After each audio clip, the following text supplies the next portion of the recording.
شبہ یا اعتراض کہ پھر اگر اس کا کوئی حکم نہیں ہے تو پھر رسول نے جناب فاطمہ الزہرا سلام اللہ علیہا کو وہ جہیز کیوں دیا؟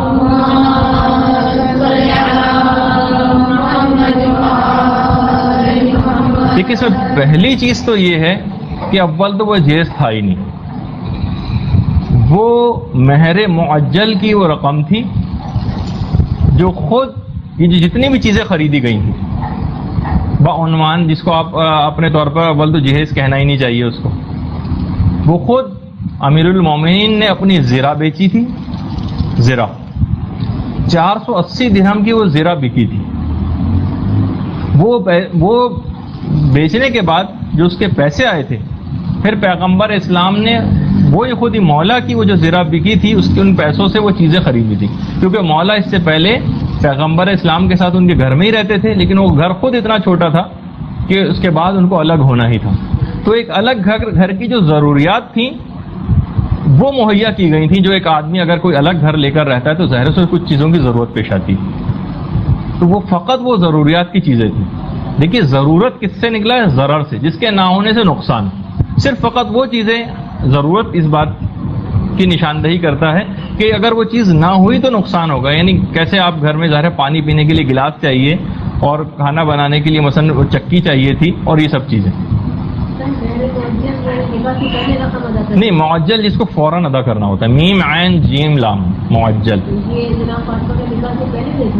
ہاں، یہ اس کے طور پر یہ پہلے انہوں نے یعنی کہ اس چیز کو بیچا اور اس کے طور پر یہ سب چیزیں جو ہے خریدی گئیں. اچھا، اس میں جو 480 درہم کی رقم آئی، اس میں سے کچھ پیسے تو پیغمبر اسلام نے ام سلمہ کو دیے خوشبو لانے کے لیے، اور بلال حبشی کو کچھ پیسے دیے گھر کی ان چیزوں کو خریدنے کے لیے. اس کی ایک پوری لسٹ ہے کہ اس میں تھا کیا. اچھا، اب دیکھیے کہ اس میں تھا کیا. خوشبو تو لے کر آئیں ام سلمہ. بلال جو چیزیں لے کر آئے اس کے اندر ایک تو تھی اوڑھنی، ایک چادر، ایک تھی الگ سے کالی خیبری چادر، کالے رنگ کی تھی خیبری کالی چادر. بیڈ کے طور پر کھجور کے تنوں کا ایک تخت تھا لیٹنے کے لیے، کھجور کے تنوں سے وہ تخت بنایا گیا تھا. اچھا، 2 میٹریس یا گدے تھے، جس میں سے ایک کھجور کی چھال جس کے اندر بچھی ہوئی تھی، اور بھیڑ کے اون سے بنا ہوا دوسرا میٹریس تھا. 4 عدد تکیے تھے، ایک اونی پردہ تھا، بوریا تھا چٹائی کے طور پر، ایک چکی تھی، ایک مشک تھی، تانبے کا ایک بڑا سا تھال تھا، دودھ پینے کا ایک پیالہ تھا، پانی پینے کا ایک پیالہ تھا،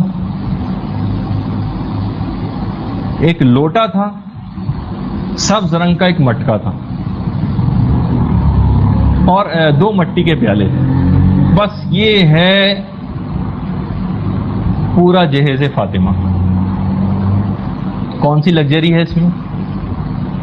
اور اگر اس کو آپ جہیز کہیں بھی تو بھی یہ سسر نے نہیں دیا، یہ خود داماد نے یہ چیز ارینج کی تھی، یہ سب چیزیں. اور خود ام سلمہ یہ کہتی ہیں کہ پھر ہم اس گھر کے اندر آئے جہاں فاطمہ کو رخصت کر کے لایا گیا. ہم نے مدینے کی مٹی کو صحن کے اندر بچھایا اور ایک لکڑی زمین میں گاڑی تاکہ اس کے اوپر کپڑے لٹکائے جا سکے اور مشک کو لٹکایا جا سکے. اور پیغمبر کے سامنے جب یہ جہیز آیا تو پیغمبر نے اس کو دیکھا. دیکھنے کے بعد زار و قطار روئے اور گریہ کیا اور کہا کہ پروردگارہ تو اس شادی کو نیک اور مبارک قرار دے. یہ ہے. اچھا، اس کے بعد پھر جو ولیمہ ہوا اس کے اندر ٹھنڈا پانی، کھجور اور ایک روایت کے مطابق کچھ گوشت بھی لوگوں کے اندر کھلایا گیا. یہ ہے تاجدار مدینہ کی بیٹی کی شادی، اور یہ ہے شہنشاہ کائنات کی بیٹی کا ولیمہ. ہے اس میں کوئی پیغام ہمارے لیے؟ یہ ہم کو اس کے اندر دیکھنا ہے. اس کے اندر پھر وہی ہے کہ افراط و تفرید کا پہلو نہ آئے. جو صاحب حیثیت ہیں اپنی خوشی سے کوئی چیز دینا چاہتے ہیں گفٹ کے طور پر وہ دے سکتے ہیں، ان پر کوئی لعن اور اعتراض کرنے کی ہمیں کوئی گنجائش نہیں، کیونکہ پروردگار عالم نے اجازت دی۔ لیکن اگر کسی شخص میں کوئی حیثیت نہیں ہے، خاص طور پر جیسے میں نے تذکرہ ابھی آپ سے تھوڑی دیر پہلے کیا کہ صرف فقط نکاحی کے اندر 300-400 لوگوں کو لے کر جانا، یہ جانے بغیر کہ اس بیچارے باپ کی اتنی حیثیت بھی ہے یا نہیں کہ جتنے 50-50 ہزار روپے اور 1-1 لاکھ روپے کا وہ ان تمام چیزوں کا ارینجمنٹ کر سکے اور آپ کو کھانے کھلا سکے، تو اس بات کی تحقیق کرنا ضروری ہے۔ اگر کوئی شخص ان تمام چیزوں کو مہیا کرنے میں سودی قرضے لے رہا ہو، اپنے گھر کو گروی رکھ رہا ہو، یا سخت مصیبت تکلیف اور پریشانیوں میں مبتلا ہو رہا ہو، لوگوں سے اس کو پیسے مانگنے پڑ رہے ہوں، تو پھر تو یقیناً یہ سب چیزیں طلب کرنا حرام ہے، بلکہ ایسے افراد کی کومک کرنی چاہیے اور ان کو اس بات پہ تیار کرنا چاہیے کہ اپنے آپ کو اس قسم کی زحمت میں نہ ڈالیں۔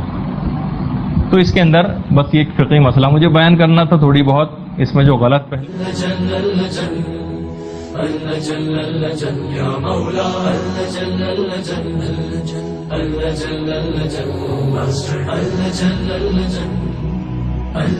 يا صاحب السماء